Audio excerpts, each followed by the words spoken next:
Today we're testing out something new. I'm adding in 350 grams of water, 100 grams of active starter, 10 grams of salt, and 500 grams of bread flour. This recipe was recommended to me by one of my followers over on Instagram that said I should do a scallion and gochujang loaf, and this is my very first time making it, so we get to see in real time how it turns. Typically, I feed my starter in the morning, and then by the evening, it's pretty much ready to go. So here, after adding in my starter, I grab my Danish whisk, and I start whisking that together to really combine it until it turns kind of just like a murky color, kind of like this. And I just try to make sure I get that as incorporated as I possibly can.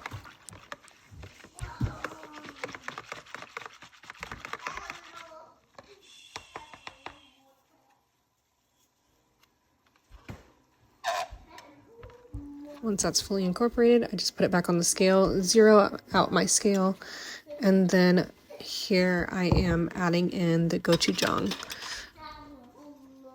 I added in about 2 tablespoons full, and honestly, I probably could have added at least 1 more tablespoon of gochujang.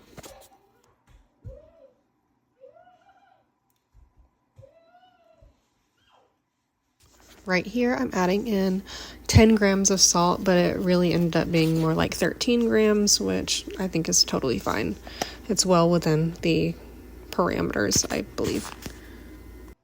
I do want to give a quick note. I am by no means an expert on sourdough or anything like that. I have been doing this for about a month, but I thought it'd be fun to kind of document my journey with it and document all the fun things and experiments that I've been trying. So that's what I'm doing here. I am not an expert. There's plenty of experts on this platform. So if you're looking for an expert, your girl is not it.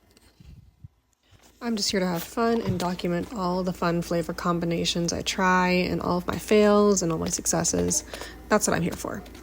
Anyways, here I am adding in 500 grams of bread flour, and you can see here in a second I definitely added like 515, which that will kind of throw off your ratios. So I am scooping it out in the weirdest way possible by using my hand as a claw machine.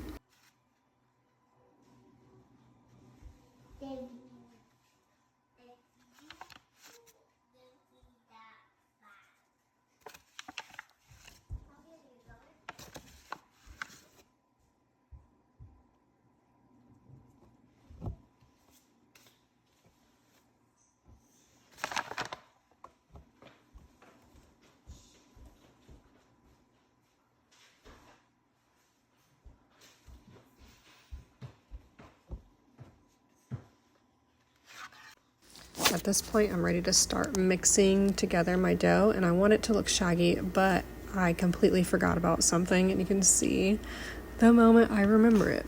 I really wanted to add in some garlic powder, and just to give that gochujang a little extra garlicky boost.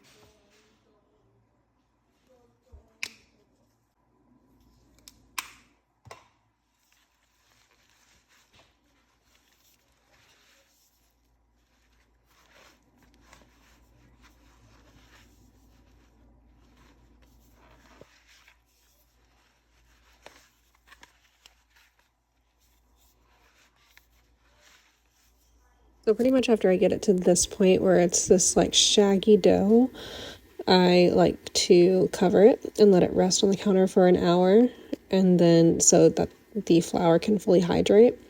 And then I come back and I start my sets of stretch and folds.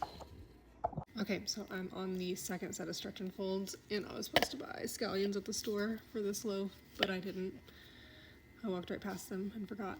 So I have some freeze-dried chives I'm gonna add in, and hopefully that'll give the same vibe.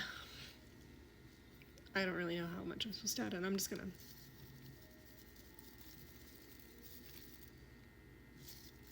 That feels right, I guess.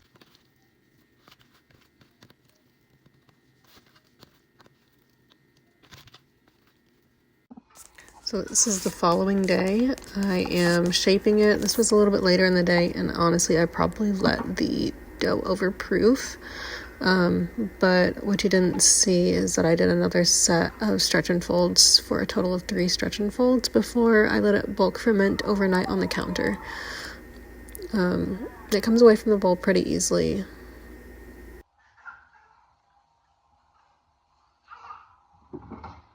It's okay, bub. Hold on. Here I'm just scraping the extra little bits of dough that did get stuck to the bowl. There's not a lot, but just want to get all of that goodness into the loaf.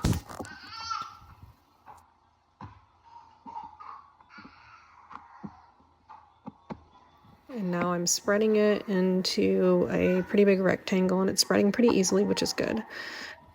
And then after I get it to where I want it, I start folding it up. I kind of just fold it like a travel brochure. So this one didn't fold as pretty as I wanted it to, and kind of started to panic a little bit there, but you know, it's okay. And then I just roll it up, roll it until I get all the way to the end, and then I start kind of tucking the sides underneath it. This one is pretty sticky. As you can see, it's sticking to my hands pretty good, and I don't have much of the rice flour on there. That I just popped one of the bubbles that was on the top. I didn't want it to cause a giant air bubble in the top.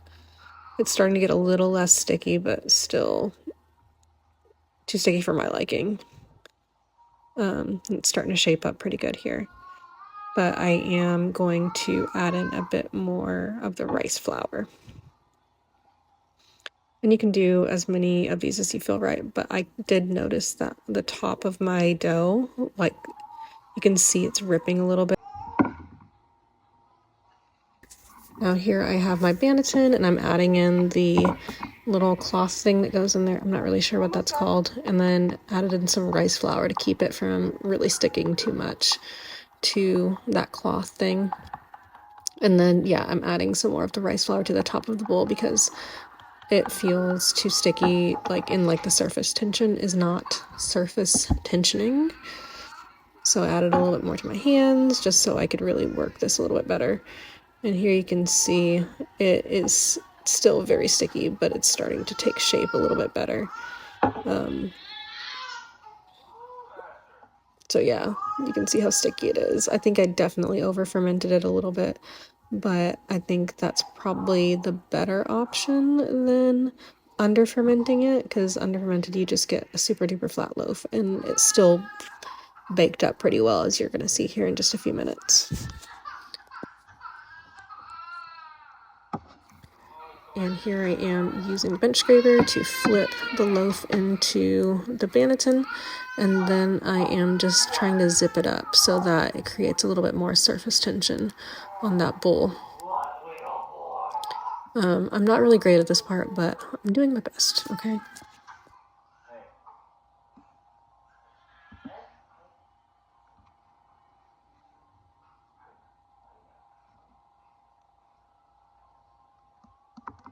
So this is the following morning. I am about to head out for the day. I'm still in my pajamas, so don't judge me too much, guys. And I am going to score the loaf and bake it. I hadn't had my coffee yet, so yeah, the shirt was very accurate.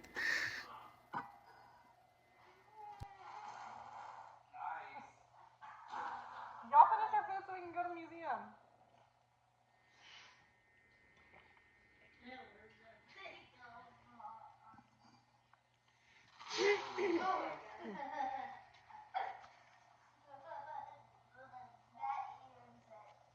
So here I just flip the bowl onto a sheet of parchment paper, and I am adding in some everything seasoning because I didn't have any sesame seeds, and I really wanted some sesame seeds to go on the top, so next best thing, right?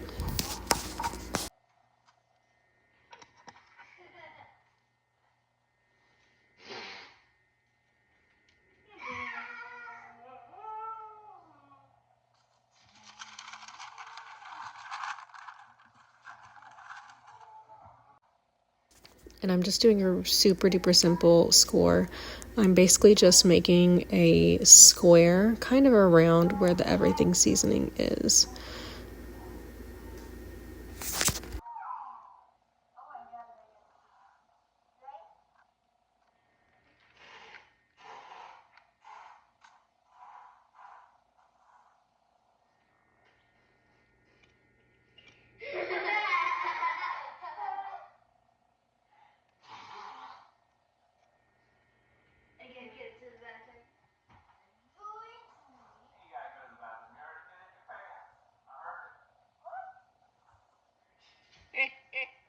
And this is what it looks like before it goes into the oven.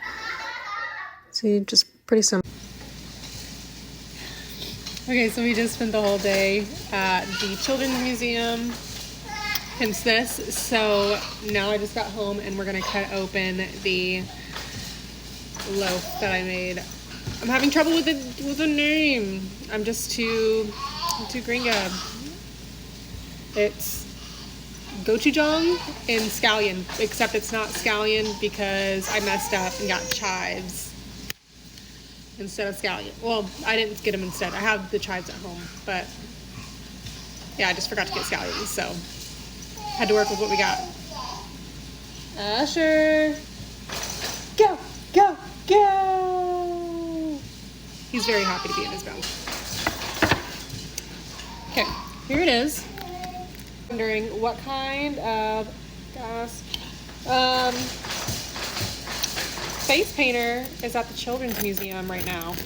Well, listen, I am the face painter. I have zero talent in face painting, so that's why this looks like hot garbage.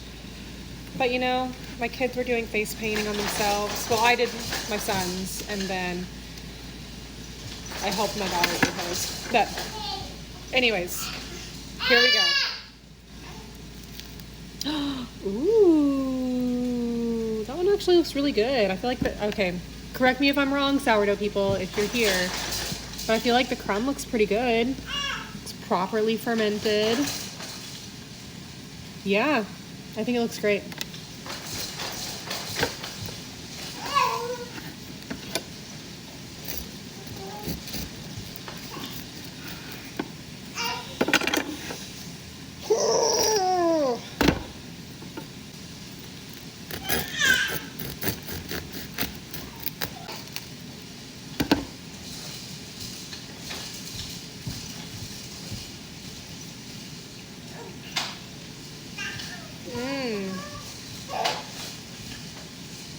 It's not really that spicy. That's really good. Take your cake. You choose them. Take your cake first.